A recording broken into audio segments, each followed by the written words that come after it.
Bapak dan saudara-saudara sedama, pada malam hari ini kita kembali melakukan puja kepada Tiratana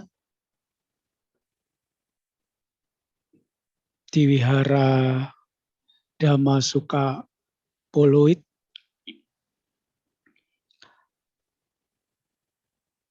Dan saya sangat bahagia sekali karena diberikan kesempatan kepada pengurus untuk mengisi puja bakti pada malam hari ini. Bapak Ibu saudara sekalian, pada kesempatan yang berbahagia ini saya akan membawakan sebuah tema tentang menjadi lebih baik di masa pandemi. Saya kira pandemi belum berlalu. Maka dari itu, saya ingin menyampaikan hal ini agar Bapak Ibu Saudara sekalian bisa bersahabat dengan corona. Dan kita bisa menjalani hidup hari-hari dengan lebih baik lagi. Kalau kita mengingat Bapak Ibu Saudara sekalian, sekitar 2 tahun yang lalu ketika pandemi masuk ke Indonesia, maka begitu sangat mengagetkan. Sehingga semua orang menjadi panik. Apalagi ya selama 2 tahun ini kita merasakan bagaimana efeknya. Tidak hanya di Indonesia, tetapi adalah global, dunia. Dan belakangan ini ya efek dari corona itu sudah mulai sedikit demi sedikit mulai hilang.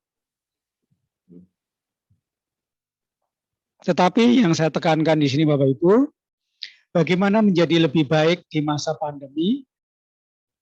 Saya punya bahasan yang penting buat Bapak Ibu Saudara sekalian. Apa itu? Untuk bersahabat dan menjadi lebih baik dengan pandemi ini, maka kita harus berusaha untuk menumbuhkan dus.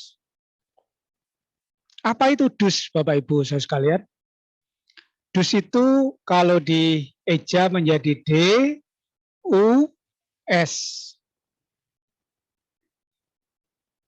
Yang masing-masing mempunyai arti. D yang pertama adalah disiplin. Untuk menjadi lebih baik di masa pandemi seperti sekarang ini, kita harus disiplin. Karena apa? Pola kehidupan sudah berubah. Jadi kemana-mana pun kita tetap harus memakai masker. Dan mematuhi 5M. 1, memakai masker. Tetap harus disiplin. Kemudian rajin mencuci tangan. Kemudian menjaga jarak. Tetap menjaga jarak. Dimanapun kita berada. Kemudian menghindari kerumunan. Apalagi di saat-saat mengantre ya, atau apakah itu di terminal, apakah itu di bandara, apakah itu ya di mana-mana tetap harus jangan berkerumun. Dengan menghindari kerumunan, maka kita akan tetap terhindar dari pandemi ini atau virus ini. Kemudian membatasi mobilitas. Jadi dengan berdisiplin demikian Bapak Ibu saudara sekalian, maka kita akan tetap terjaga, terhindar dari yang namanya virus tersebut. Sehingga kita tetap sehat, tetap bisa menjalani aktivitas seperti biasa. Jadi disiplin ini perlu Bapak Ibu saudara sekalian. Tidak hanya di masa pandemi. Karena disiplin ini adalah satu disiplin ilmu di mana kita harus, ya, salah satunya disiplin mengenai waktu. Karena waktu itu sangat berharga. Sehingga kita harus mengisi waktu di masa pandemi ini dengan berbagai cara. Seperti berbisnis melalui online, bekerja melalui online. Semuanya itu juga diperlukan yang namanya disiplin. Kalau kita tidak disiplin, maka kehidupan kita tidak akan menjadi sukses. Sukses di bidang kesehatan, sukses di bidang apapun. Maka itu penting Bapak Ibu saudara sekalian yang namanya disiplin. Kemudian apalagi yang namanya selanjutnya yang dikatakan U. Di masa pandemi ini juga dibutuhkan keuletan, kesabaran. Karena banyak yang tidak sabar untuk melewati masa-masa ini, Bapak Ibu sekalian. Saya lihat banyak orang yang stres. Akhirnya sakit. Akhirnya depresi dan sebagainya. Tentunya yang rugi adalah diri kita sendiri, Bapak Ibu. Keuletan ini diperlukan di manapun, di bidang apapun, di bidang kesehatan, di bidang kesuksesan, apapun dalam menjalani hidup ini perlu keuletan. Kalau kita tidak ulet menjalani hidup ini, Bapak Ibu, maka kita menjadi orang yang gampang putus asa atau patah arang. Dan banyak mengeluh, Bapak sekalian. Ibu, Bapak, saudara sekalian, saya paling tidak suka orang yang suka mengeluh. Karena seolah-olah dirinya itu adalah orang yang paling menderita. Padahal setiap orang punya masalahnya sendiri-sendiri. Ibu, Bapak sekalian. Mengeluh boleh, tetapi kalau menjadi kebiasaan untuk mengeluh, tidak boleh. Kita harus tahan, harus kuat untuk melalui kondisi seperti sekarang ini. Beberapa hari yang lalu, Bapak Ibu, saya membaca berita bahwa di negara Amerika, setengah dari penduduknya itu sekarang sudah terkena virus kembali. Padahal mereka sudah vaksin. Bahkan di Hong Kong, Bapak sekalian, saya baca di berita, itu jauh lebih parah lagi. Sampai orang-orang yang dirawat itu, rumah sakit tidak mampu untuk merawatnya. Sehingga banyak juga korban-korban yang tentunya memprihatinkan. Jadi Bapak Ibu, saya mohon kita semuanya sadar. Kita harus sabar, kita harus tahan banting. Kita tidak mengalami ini sendiri. Kita tidak hanya mengalami di Indonesia, tetapi ini adalah dunia. Bencana yang dialami seluruh dunia. Tidak memilah-milah negara miskin atau negara kaya. Semuanya Bapak Ibu sekalian tertimpa. Semuanya terdera oleh yang namanya virus ini. Maka dari Bapak Ibu, kita harus sabar. Inilah bagaimana kita harus bersabar.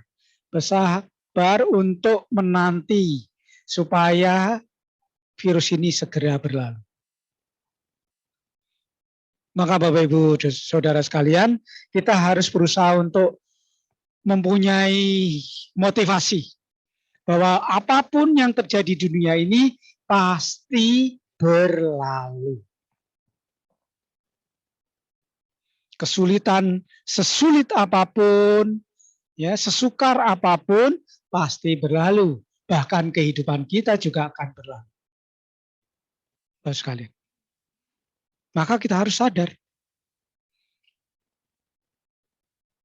Nah itu butuh kesiapan mental Bapak sekalian untuk menghadapi ini semua. Apalagi di bidang ekonomi, semuanya terkena. Bapak Ibu harus merasa beruntung.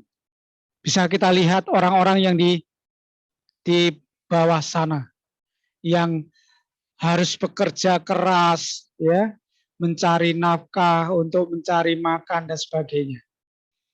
Seharusnya Bapak Ibu bersyukur bisa melewati dengan baik-baik saja. Kalau kita lihat Bapak Ibu yang kena efek dari semuanya ini, ada yang meninggal dunia, ada yang stres, ada yang kena stroke, ada yang macam-macam Bapak sekalian. Kalau hari ini kita masih baik-baik saja, maka kita harus bersyukur dengan keadaan itu. Kemudian S yang mempunyai arti adalah semangat. Orang yang sudah mempunyai keuletan pasti akan timbul semangat, Bapak sekalian. Semangat untuk apa? Untuk menghadapi hidup ini. Untuk menghadapi semua persoalan yang muncul, Bapak sekalian. Seperti yang kita alami sekarang. Bahkan kita harus mengambil kesempatan, Bapak sekalian. Di mana di saat pandemi ini kita punya kesempatan berbuat baik sangat banyak untuk melatih diri. Kita harusnya bersemangat seperti itu. Kita bisa di rumah membaca parita. Ya, kita harus bersemangat untuk itu. Bisa berlatih meditasi, bahkan bimbingan meditasi juga sekarang melalui online.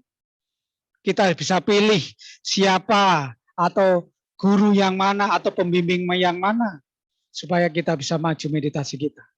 Sehingga kita tidak perlu putus asa Bapak sekalian. Tetap bersemangat.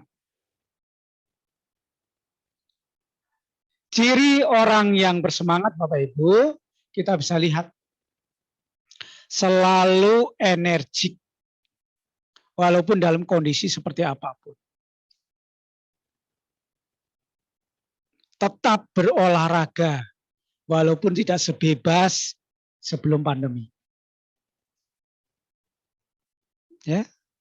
Tetap melakukan aktivitas seperti biasa. Walaupun itu dilakukan di rumah sendiri masing-masing. Tetapi tetap semangat Bapak sekalian. Karena kalau kita tidak semangat, maka kita tidak bisa melalui semuanya dengan baik. Justru di masa pandemi seperti sekarang ini kita punya kesempatan untuk melatih diri. Untuk melihat diri sendiri. Lebih banyak. Yang biasanya berpergian kemana-mana, berwisata kemana-mana, ya, berkunjung kemana-mana, harus di rumah. Ini adalah kesempatan terbaik Bapak Ibu.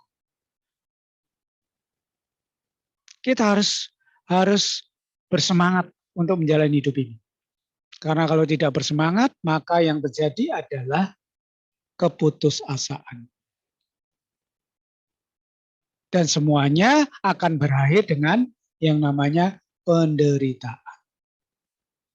Bukankah di kehidupan ini kita ingin bahagia, Pak sekalian? Maka itu ya disiplin, ulet, dan semangat ini harus ditumbuh kembangkan di masa-masa pandemi seperti sekarang ini.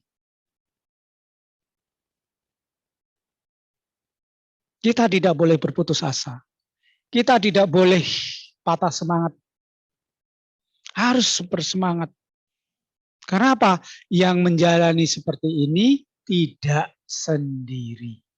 Semua orang, bahkan seluruh dunia mengalaminya hal yang sama, Bapak sekalian. Jangan seolah-olah kita yang paling menderita. Semua orang ya sama-sama menderita. Dan tentunya tidak ingin berlama-lama mengalami hal seperti ini, Bapak sekalian. Maka itu teruslah memupuk kebaikan dengan disiplin, dengan bersabar atau ulet, dengan semangat untuk menjalani hidup ini. Kemudian apalagi yang harus kita tumbuhkan, Bapak Ibu? Kita harus punya keyakinan bahwa kita bisa melalui ini dengan baik. Orang yang tidak punya keyakinan, Bapak sekalian, terhadap dirinya sendiri, maka dia akan menggantungkan entah kepada Singbing, entah kepada para dewa, entah kepada para mungkin paranormal, dan sebagainya, dan sebagainya. Kita tahu bahwa kalau kita ingin sehat adalah kita harus menyehatkan diri kita sendiri dulu. Dengan punya keyakinan, dengan punya kepercayaan diri terhadap diri kita sendiri, Bapak sekalian. Ya tentunya dengan makan makanan yang sehat, makanan yang bernutrisi, makanan yang cukup, ya, beristirahat yang cukup untuk menggapai kesehatan, untuk terus sehat, Bapak sekalian, kita harus menjalankan disiplin seperti itu. Kemudian istirahat, tidur juga tidak boleh, ya, berkurang. Jadi kita harus cukup istirahat. Sehingga apa yang ingin kita gapai, yang namanya kesehatan itu bisa kita miliki, Bapak sekalian. Maka itu keyakinan terhadap diri sendiri harus ditumbuhkan, Bapak sekalian. Nah, motivasinya seperti apa? Ya, saya pasti bisa. Kalau kita mengatakan saya pasti bisa, pasti ada usaha untuk bisa, Bapak sekalian. Jangan hidup ini selalu mengatakan, saya tidak bisa. Saya tidak mampu.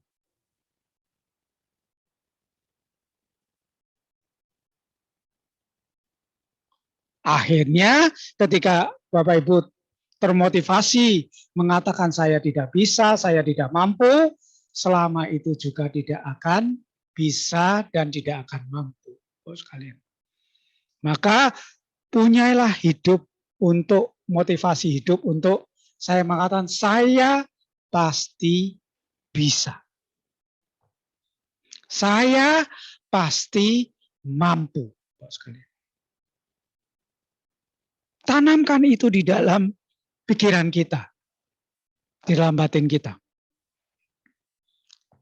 Sehingga lambat laun Bapak Ibu selalu itu yang akan muncul di dalam pikiran kita. Saya pasti bisa.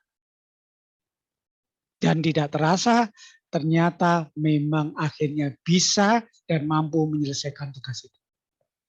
Menjalani itu dengan baik, Bapak sekalian. Jadi kita tidak boleh membatasi diri. Mengatakan, oh saya orang bodoh. Selamanya akan menjadi orang bodoh. Maka itu yakinlah bahwa saya bisa dan saya tidak bodoh. Itulah keyakinan yang harus terus ditanamkan. Sehingga kita tidak menjadi seperti orang lain. Boleh kita punya idola, tetapi tetap menjadi diri kita sendiri. Itu penting, Bapak sekalian. Untuk menjalani hidup ini menjadi lebih baik. Terus motivasi yang harus ditemukan apalagi? Hari ini saya harus lebih baik daripada hari kemarin. Dan hari esok saya harus menjadi lebih baik dari hari ini. Coba itu tanamkan dalam pikiran kita, dalam batin kita, dalam kesadaran kita. Maka ketika ingin berbuat sesuatu yang tidak baik, maka Anda ingat, saya ingin menjadi lebih baik. Lebih baik lagi dan lebih baik lagi. Dengan motivasi seperti itu. Kemudian Bapak Ibu, keyakinan yang berikutnya apa yang harus kita yakini? Yakin dengan hukum karma. Sekalian. Maka pikirkanlah hal-hal yang baik-baik. Supaya apa? Kita terus menjadi lebih baik. Kalau kita berbuat baik, maka ucapan kita juga harus kita jaga menjadi baik. Tapi kalau kita berpikir baik, otomatis akibatnya adalah ucapan menjadi baik, perbuatan menjadi baik. Itulah Bapak sekalian. Maka kita harus meyakini hukum karma. Bukankah hukum karma ini adalah hukum sebab akibat? Kalau kita berbuat baik, pasti hasilnya baik. Walaupun orang lain tidak menilai baik. Ibu bapak saudara sekalian. Ingat itu.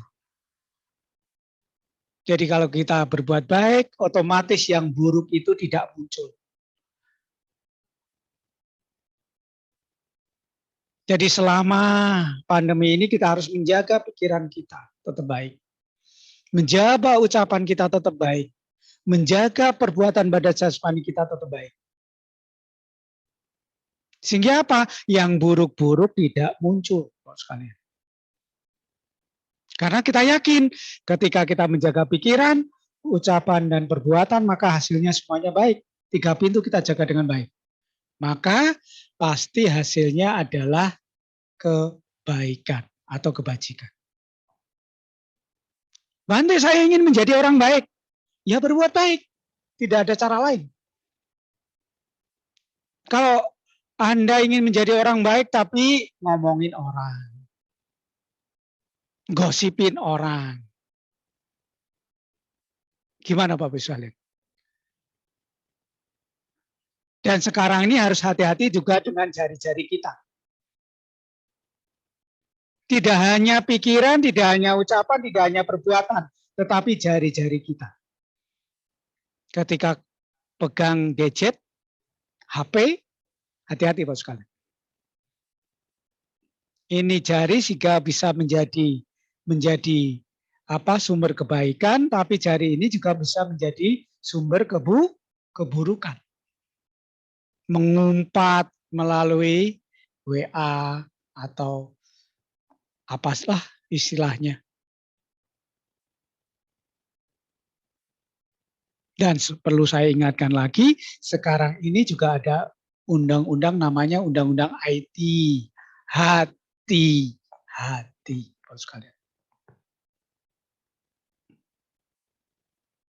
Kenapa? Jari-jari kita bisa menjadi sumber kebaikan, juga bisa menjadi sumber kejahatan atau bencana.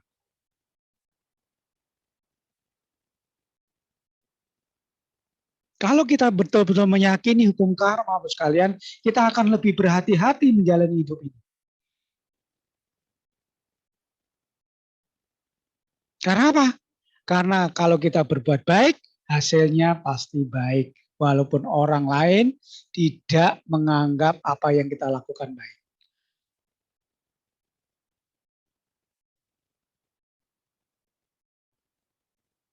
Karena apa? Hukum karma itu adil, Bapak sekalian. Hukum karma itu tidak tebang pilih. Hukum karma itu siapa yang berbuat, dia yang menerima akibatnya. Seperti halnya kalau kita ingin sehat, ya kita harus membuat cara-cara sehat bagaimana. Terutama sehat batin kita, pikiran kita. Ya kita harus selalu positive thinking. Sehingga nanti apa yang diucapkan menjadi positif. Yang diperbuat juga positif.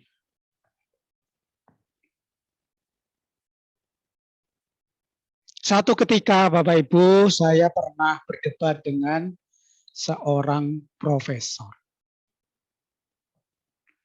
Profesor itu, Bapak Profesor itu mengatakan, saya tidak yakin, tidak percaya dengan hukum karma. Oh iya, saya bilang katakan begitu. Kalau profesor tidak yakin, sekarang silahkan tampar orang di sebelah Anda.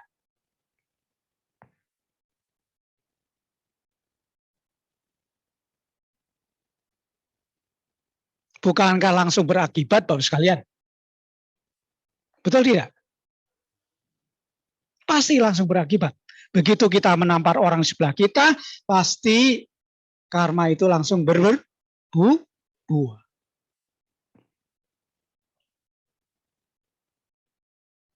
Maka itu Bapak sekalian, jangan sampai kita sebagai umat Buddha tidak meyakini hukum karma. Kalau kita ingin menjadi lebih baik, ya, di masa sekarang ini kita harus memupuk kebaikan. Membuat cara-cara baik, membuat pikiran-pikiran baik. Supaya apa? Ya kebaikan terus tumbuh di dalam batin kita, dalam kehidupan kita.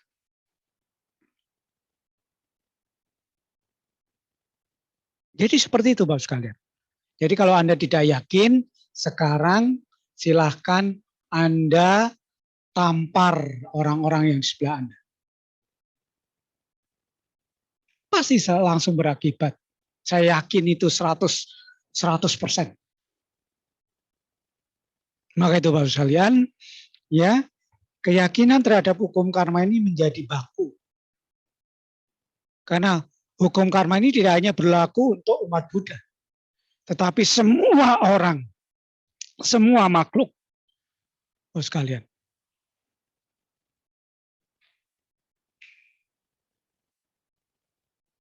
Bahkan ketika kita berpikir jahat pun, kita gelisah sendiri. Ya, cemas sendiri. Kenapa? Itulah yang kita rasakan ketika kita menumbuhkan pikiran-pikiran tidak baik di dalam batin atau pikiran kita sendiri. Kemudian Bapak Ibu, apalagi yang harus kita tumbuhkan? Di masa sekarang kita harus menahan diri, Bapak sekalian. Ya, mengendalikan diri dan menahan diri. Dalam bahasa Dhamma dikatakan sangwara, mengendalikan diri. Bagaimana cara mengendalikan diri? Ya kita harus berusaha untuk memanage, ya, memanage apapun yang ingin kita lakukan, memanage waktu, memanage ya kehidupan kita sendiri. Supaya apa? Kita tetap menjadi orang-orang yang baik. Supaya kita tetap bisa meningkatkan kehidupan kita menjadi lebih baik. Terutama adalah mengendalikan indria-indria kita ini, Pak sekalian.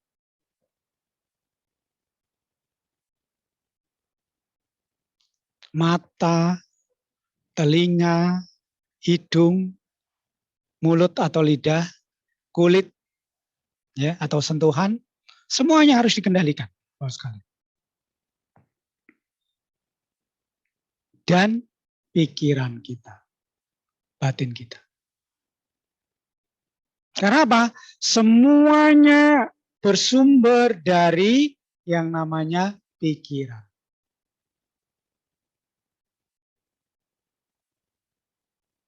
Ya.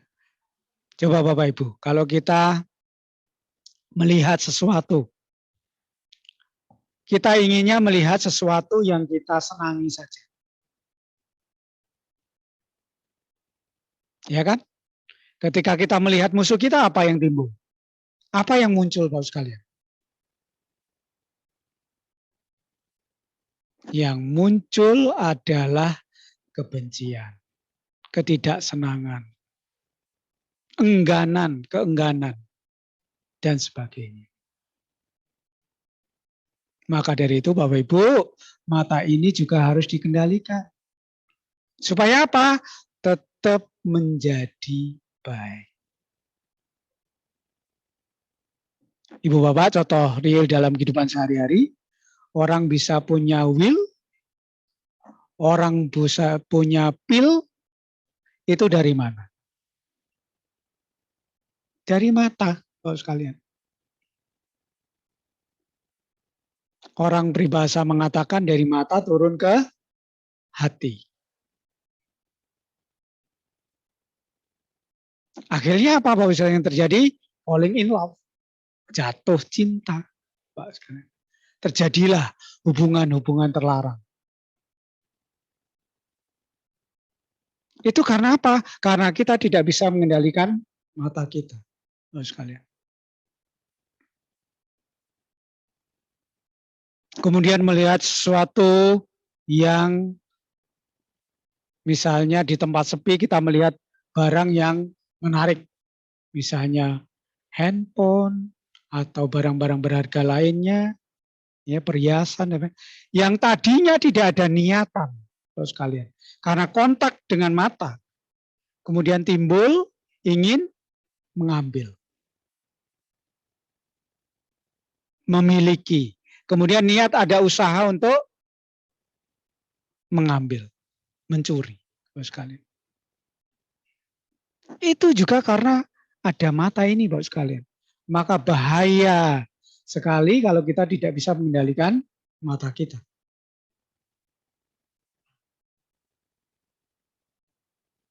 Kemudian telinga. Kita suka lagu-lagu yang misalnya. Atau bunyi-bunyi yang merdu-merdu misalnya. Begitu mendengarkan sesuatu yang tidak kita senangi, maka apa yang timbul?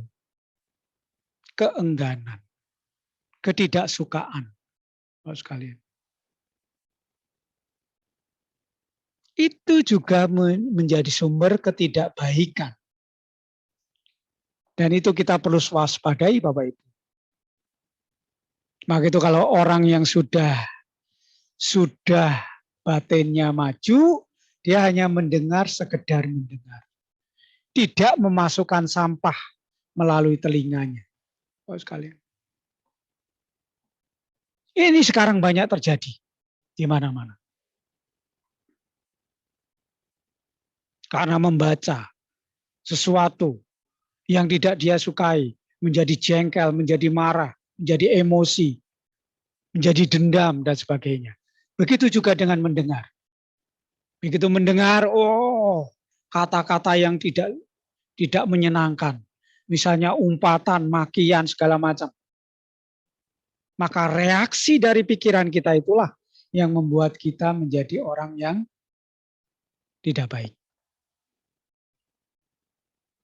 Maka apapun yang kita lihat, apapun yang kita dengar, apapun yang kita hirup melalui hidung, kita baui melalui hidung, yang kita rasakan melalui lidah, yang kita sentuh melalui kulit, Bapak Ibu, hati-hati. Supaya apa? Kita tetap menjadi baik. Kalau tidak ada pengendalian, tidak ada kehati-hatian, maka yang terjadi adalah hal-hal yang tidak baik. Apalagi yang kita sentuh melalui lidah kita, makanan. Bapak Ibu, saudara sekalian, perlu Anda ketahui. Para biku tidak bisa memilah-milah makan. Suka atau tidak suka. Saudara sekalian, perlu Anda ketahui itu. Apa yang diterima dia harus makan. Yang enak, tidak enak, dan sebagainya. Yang menyenangkan, tidak menyenangkan, dia harus ambil sedikit. Apalagi kalau kita tinggal di daerah yang susah. Misalnya saya pernah pergi ke negara Thailand, saya tinggal di satu perkampungan atau di pinggir kampung, itu kehidupannya sangat susah Pak sekalian. Apapun yang kita dapat itulah makanan yang kita dapatkan hari itu. Dan kita harus makan. Dan harus cukup makan. Kalau tidak cukup makan, maka kita tidak bisa berbuat baik. Tidak bisa melatih diri dengan baik, tidak bisa bermeditasi dengan baik, tidak bisa menjalankan sila dengan baik. Maka itu Bapak sekalian, kita tidak perlu rewel-rewel. Ya. Karena kalau kita rewel-rewel, ya, itu susah hidupnya ntar ke depan. Sekarang aja hidupnya sudah susah. Maka itu Bapak Ibu, saya sudah mengatakan penderitaan itu yang membuat siapa? Yang membuat adalah diri kita sendiri. Kita diomongin jelek sama tetangga, sama teman, sama relasi dan sebagainya. Kalau kita tidak menganggap itu sebagai hal yang buruk, ya tidak apa-apa. Kita enjoy saja, happy saja. Tetapi kalau itu kita anggap sebagai sesuatu yang tidak baik, dan kita masukkan ke dalam pikiran kita, maka itu akan menjadi sumber penderitaan. Bukankah hidup ini tujuannya adalah untuk bahagia, Bapak sekalian? Berbuat baik itu menjadi wajib, Bapak sekalian. Menjadi lebih baik itu menjadi tujuan bagi siapapun, bukan hanya umat Buddha. Saya yakin semua yang beragama, semua yang mempunyai keyakinan, saya yakin ingin membuat hidupnya menjadi lebih baik. Di situasi seperti apapun, Bapak sekalian. Kita bisa lihat, kita bisa rasakan. Ketika kita di masa pandemi, Bapak Ibu, kreativitas pikiran kita menjadi muncul. Yang tadinya mungkin Bapak Ibu tidak punya kebiasaan untuk membaca parita, ya, kemudian tidak terbiasa dengan menjalankan sila yang secara baik, kemudian tidak bisa belajar meditasi juga bolong-bolong. Ketika di masa seperti sekarang ini, kita bisa meningkatkan diri, Bapak sekalian. Karena apa? Aktivitas di luar rumah berkurang, terbatas. Maka kesempatan emas ini menjadi kita bisa melatih diri dengan baik, Bapak sekalian. Jadi tujuan hidup ini untuk apa? Untuk menjadi lebih baik. Saya yakin semua orang, siapapun dia,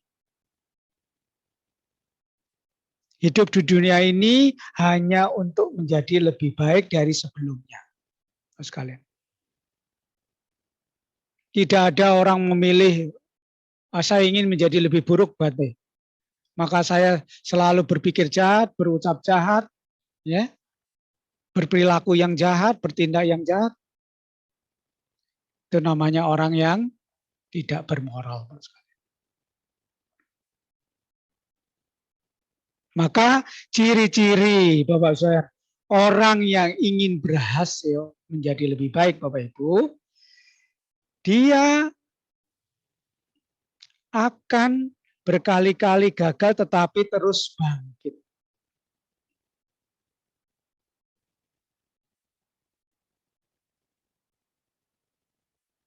Seperti halnya orang-orang yang sudah kemarin pernah ya merasakan terkena COVID misalnya. Dia akan berusaha melihat bahwa ketika merasakan akibat dari virus itu, dia merasa susahnya bagaimana. Akhirnya berusaha untuk ya bangkit, memperbaiki diri. Kemudian ciri yang kedua adalah rasa penasaran semakin tinggi saat gagal. Sekalian. Jadi begitu gagal dia tambah penasaran, bukan menyerah, berhenti. Tidak, Pak sekalian. Inilah ciri-ciri orang yang ingin menjadi lebih baik, Pak sekalian. Jadi dia termotivasi dengan kegagalan yang dialaminya itu. Kemudian ciri yang ketiga adalah sadar bahwa kegagalan bukan berarti mati atau berhenti. Bapak sekalian. Jadi ciri orang yang semangat untuk menjadi lebih baik adalah kalau gagal, coba lagi. Kalau jatuh, bangkit lagi. Itulah yang dilakukan Bapak sekalian. Bukan menyerah, bukan berhenti. Tetapi dia mencoba lagi, bangkit lagi untuk menuju keberhasilan. Itulah ciri-ciri orang yang ingin menjadi lebih baik. Baik itu di kehidupan sekarang maupun di kehidupan yang akan datang. Kemudian ciri yang keempat adalah punya tujuan yang jelas.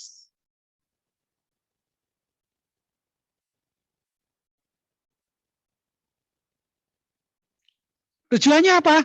Untuk berhasil. Sebelum berhasil, saya tidak akan menyerah. Dengan segala daya upaya, dengan kemampuannya, dengan ilmu yang dimilikinya, dia berusaha untuk menggapai dengan tujuan yang jelas. Dia tidak mudah terpengaruh. Saya tujuannya misalnya mau pergi ke Damasuka. Ya sebelum sampai ke Damasuka, dia tidak akan berhenti.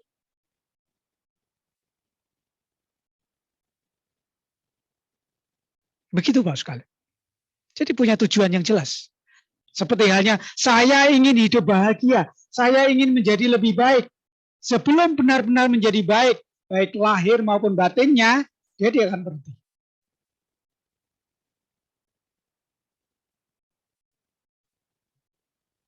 Banyak contoh Bapak sekalian.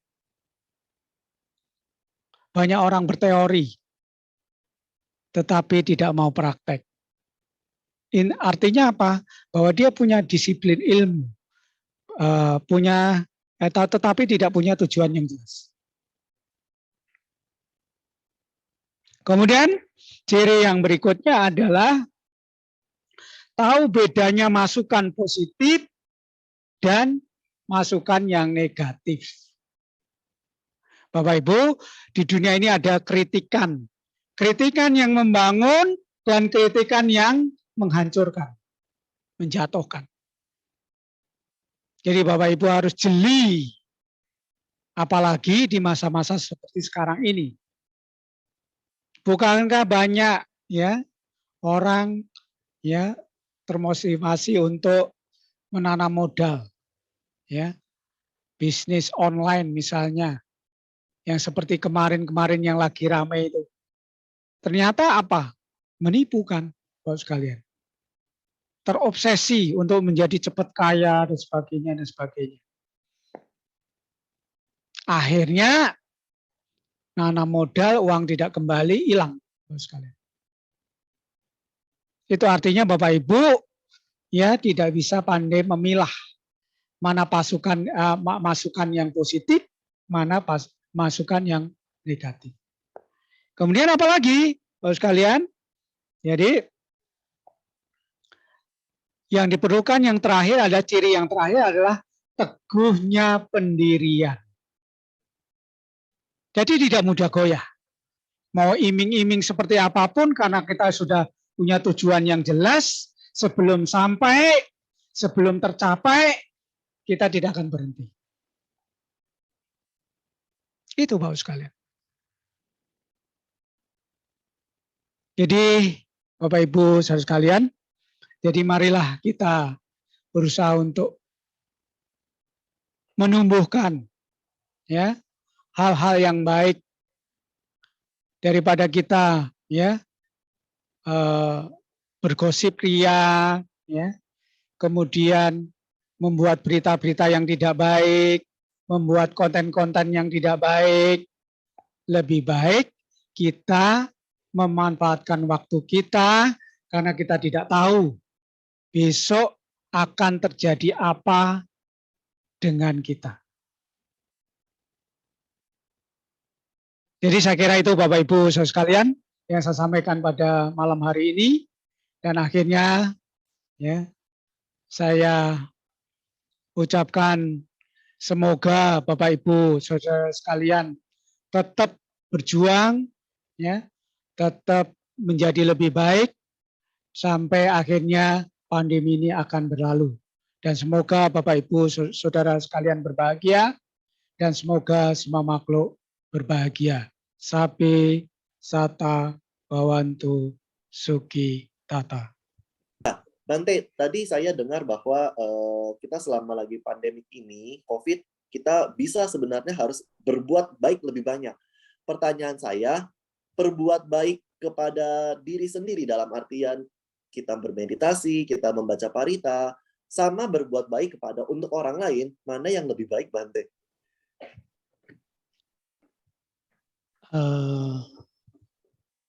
Berbuat baik untuk diri sendiri dan untuk orang lain mana lebih baik? Saya kira tidak bisa dibedakan. Karena berbuat baik untuk orang lain juga berbuat baik untuk diri sendiri. Betul apa tidak? Betul. Iya. Otomatis kalau kita berbuat untuk orang lain, berarti kita juga mendapatkan kebaikan yang kita lakukan. Otomatis juga melatih diri supaya misalnya menjadi lebih dermawan, terus mengurangi keserakahan. Bukankah itu menjadi lebih baik? Betul. Bukankah itu juga mengajari diri kita sendiri, bukankah itu juga untuk diri kita sendiri, untuk kebaikan kita sendiri? Jadi nggak bisa dikatakan mana lebih baik. Bermeditasi juga jauh lebih baik. Karena apa? Dengan berpikir yang baik, dengan pikiran yang tenang, semuanya tenang. Semuanya bisa dilihat. Oh ini keserakahan, oh ini ketidakbaikan, oh ini salah, ini tidak boleh dilakukan. Semuanya apapun yang kita lakukan sesungguhnya berbuat baik untuk diri kita sendiri. Sekarang yang membedakan adalah motivasinya. Itu baru boleh dikatakan mana lebih baik. Kalau kita berbuat baik supaya kelihatannya baik, yaitu murahan. Misalnya supaya diliput, supaya dikenal, supaya mendapatkan pujian, itu beda. Itu yang bisa dibedakan. Tetapi kalau kita berbuat baik, otomatis kita juga berbuat baik untuk diri sendiri. Ya kan? Seperti itu. Jadi kalau dikatakan mana lebih baik, sama-sama. Nggak bisa dibedakan. Membaca parita untuk siapa? Orang yang pertama yang kita latih siapa? Ucapan dan perbuatan kita. Selama membaca parita kan ucapannya pasti baik. Perbuatannya pasti baik. tetapi pikirannya belum tentu. Ini sambil baca parita, sambil ngedumel mungkin di pikiran. Ya kan? Betul. Iya, itulah. Maka kita bisa mengatakan, tidak bisa mengatakan kalau kita berbuat baik untuk orang lain itu lebih baik. Enggak bisa. Karena itu kebaikan yang kita buat adalah utamanya untuk diri kita sendiri. Bukan untuk orang lain loh, kebaikan itu. Bagi si penerima adalah dia menerima karma baik. Dia memetik karma baiknya. Tetapi kita yang berbuat adalah berbuat baik untuk diri kita sendiri. Betul kan? Begitu seperti itu. Ya, seperti itu. Orang tidak bisa mengatakan, oh mana lebih baik, mana lebih penting. Semuanya penting. Semuanya baik. Oke, terima kasih Bante. Ya. Iya, Ada karena lagi? iya, Bante mau ingin lanjut? Iya. Ada lagi? Oke, mungkin saya mau sedikit menambahkan ya Bante dari jawaban Bante. Ada orang juga yang dia berbuat baik untuk diri dia sendiri, dalam artian dia rajin banget meditasi, dia rajin juga membaca parita, tetapi dia perbuatannya tidak baik kepada keluarganya, tidak baik kepada orang sekitarnya. Apakah itu jadinya, apakah gimana ya? Apakah karma baiknya itu jadi sama dengan karma buruknya atau bagaimana? Bagaimana berbuahnya gitu? Ya, memang kalau kita berlatih meditasi, kemudian rajin baca parita dan sebagainya, itu belum tentu. Karena dia berbuat baik itu masih ada motivasi yang tersembunyi. Dia memang kelihatannya, oh dia rajin meditasi, kemudian rajin baca parita, mungkin juga rajin atasila ya, menjalankan 8 sila itu. Tetapi itu tidak menjamin bahwa dia bisa baik dengan orang-orang yang atau keluarganya sendiri. Karena apa? Apa yang terjadi itu karena malah justru egonya yang naik. Egonya yang berkembang. Aku sudah meditasi loh. Aku sudah atasila loh. Aku sudah berbuat baik loh. Itu apa yang berkembang?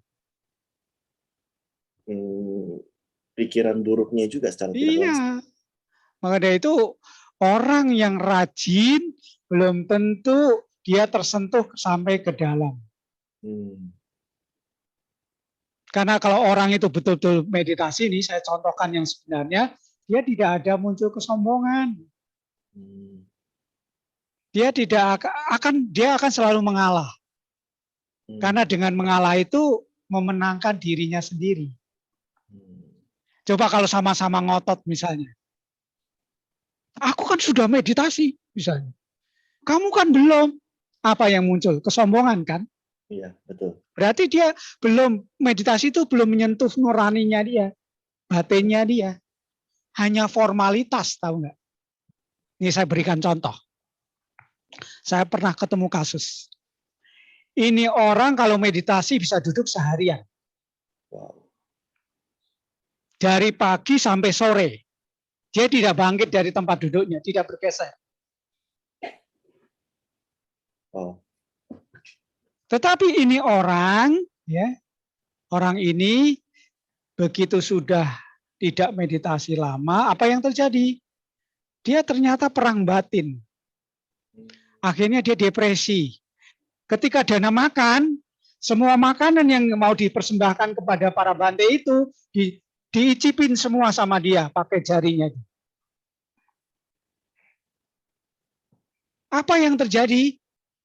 Orang yang duduk diam belum tentu dia bisa menyadari akan dirinya sendiri. Karena orang yang memang betul-betul dia melatih sila dengan baik, berbuat baik dengan tulus, kemudian melatih batinnya dengan baik, dia pasti akan berkurang. Egonya berkurang, ya kan? Emosinya berkurang, ya kan? Kebenciannya berkurang. kesombongannya berkurang. Semuanya akan levelnya akan kurang, grafiknya akan turun. Bukan malah terjadi sebaliknya. Ini supaya Anda tahu bahwa orang yang seperti itu bukan menjamin untuk baik dengan keluarganya sendiri atau orang-orang terdekatnya. Karena apa? Ada sesuatu yang salah yang dia lakukan, yang dia praktekkan. Maka itu perlu adanya bimbingan. Penting. Banyak kejadian seperti itu. Banyak cerita tentang itu. Karena saya dulu sering membimbing meditasi, retret sering. Sehingga masalah-masalah seperti itu banyak kejadian. Bahkan ada satu kejadian habis retret nih, gara-gara sendalnya ketukar, ini orang kebun binatangnya keluar semua. Apa yang salah? Yang salah adalah dianya sendiri, orang itu sendiri. Karena apa? Tidak melatih dengan benar. Tidak mengikuti instruksi dengan benar. Tidak sesuai dengan apa yang diberikan. Jadi itulah bahayanya kalau orang berlatih tanpa bimbingan. Begitu ya, supaya Anda lebih mengerti jelas kenapa bisa terjadi seperti itu. Sekian, terima kasih. Ya, terima kasih Bante. Apakah di sini saudara-saudari Sedharma ada yang ingin bertanya kepada Bante? Ya, kelihatannya hari ini belum ada pertanyaan yang masuk Bante. Apakah kalau gitu boleh Bante kita akhiri Dhamma Desana pada malam hari ini? Mungkin sebelumnya Bante ada kata penutup atau rangkuman yang ingin Bante sampaikan untuk kita semua? Ya, baik. Jadi untuk menjalani kehidupan seperti sekarang ini, yang dibutuhkan adalah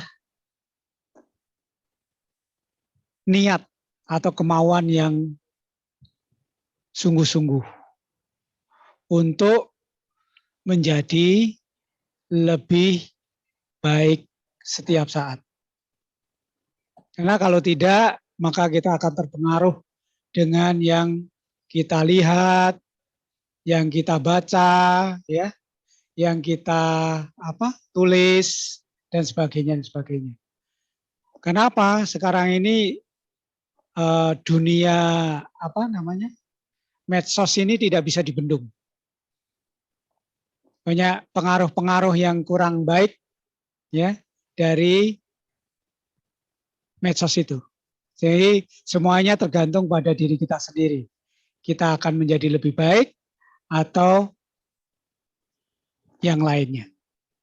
Jadi harapan saya adalah umat Buddha sekalian, marilah kita tetap menjaga pikiran, tetap menjaga ucapan, dan tetap menjaga perbuatan agar kehidupan kita, kualitas hidup kita bisa lebih baik dan lebih baik lagi. Sekian, terima kasih.